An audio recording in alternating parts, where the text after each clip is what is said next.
তো আজি আমি অত্যন্ত এটা গৌৰৱময় সময় অতিবাহিত কৰিছোঁ। ছাৰৰ আমি আশীষ গ্ৰহণ কৰিছোঁ আৰু ছাৰে আজি সুদীৰ্ঘ ৩৭ বছৰৰ পাছত অসম সাহিত্য সভাৰ সভাপতি হিচাপে নিৰ্বাচিত হৈ আমাৰ মাতৃভূমি যোৰহাটলৈ গৌৰৱ কঢ়িয়াই আনিছে আৰু এই শুভক্ষণত মই ভগৱানৰ ওচৰত প্ৰাৰ্থনা জনাইছোঁ যাতে ছাৰ অসম সাহিত্য সভাৰ যিখিনি অসুৰ অপ্ৰীতি আছিল সেইখিনি যাতে আঁতৰাই ছাৰৰ নেতৃত্বত অসম সাহিত্য সভাই যাতে বিশ্বৰ দৰবাৰত স্থান পাবলৈ সক্ষম হওক ভগৱানৰ ওচৰত প্ৰাৰ্থনা জনাইছোঁ।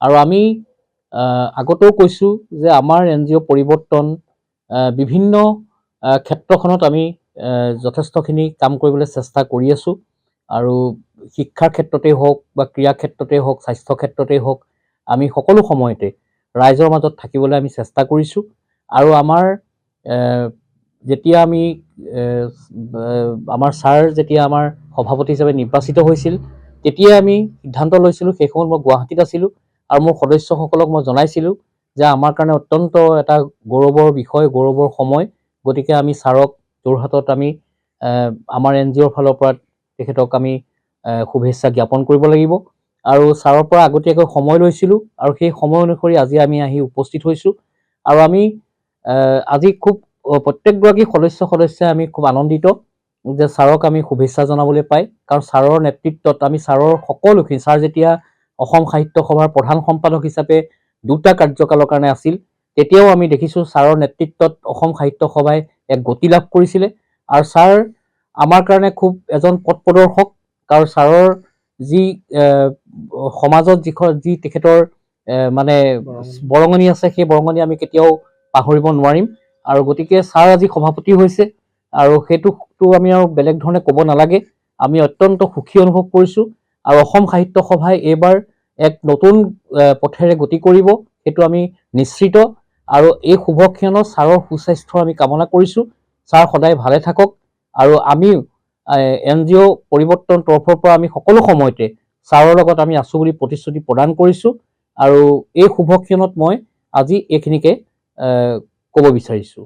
অত্যন্ত আনন্দ পাইছোঁ, কাৰণ অসমৰ ৰাইজে মোক যেনেকৈ ভাল পাইছে, প্ৰচাৰ মাধ্যমে মুদ্ৰণ মাধ্যমেই হওক বা বৈদ্যুতিন মাধ্যমেই হওক, যেনেধৰণে মোক আঁকোৱালি লৈছে, পৰিৱৰ্তনেও এই আনন্দৰ অংশীদাৰ হ'বলৈ অসমীয়া জাতিটোৰ এটা আনন্দ পাইছে। সেই আনন্দৰ অংশীদাৰ হ'বলৈ বৰদলৈদেৱৰ নেতৃত্বত গঠিত পৰিৱৰ্তন নামৰ অনুষ্ঠানটো অহাৰ কাৰণে মই তেখেতসকলকো মোৰ হৃদয়ৰ পৰা আন্তৰিক ধন্যবাদ জনাইছোঁ আৰু তেখেতসকলে মোক যি শুভেচ্ছা মোৰ শিৰত অৰ্পণ কৰিলে সেই শুভেচ্ছাৰ যিটো সাৰ্থকতা, সেই সাৰ্থকতা মই জীৱনৰ সকলো সময়তে 2টা বছৰ অন্তত সাহিত্য সভাত থাকোঁতে মই সাহিত্য সভাক কোনো কাৰণতে বিভিন্ন ধৰণৰ সমালোচনা হ'বলৈ মই নিদিওঁ। পূৰ্ব সমালোচনা, কটু সমালোচনা হ'বই, কাৰণ সাহিত্য সভাক অসমৰ মানুহে ভাল পায়, কিন্তু আমাৰ উদ্দেশ্য হ'ব লাগিব সেই সমালোচনাৰ পৰাই অসম সাহিত্য সভাই প্ৰাণ শক্তি আহৰণ কৰি আত্মশুদ্ধিও কৰিব লাগিব।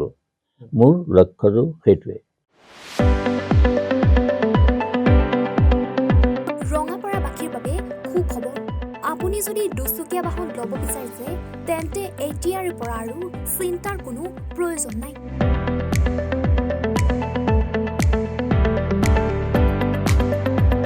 আপুনিও আহিব পাৰে DBP এছ'চিয়েটলৈ, বাজাজ টু হুইলাৰ ডিলাৰ।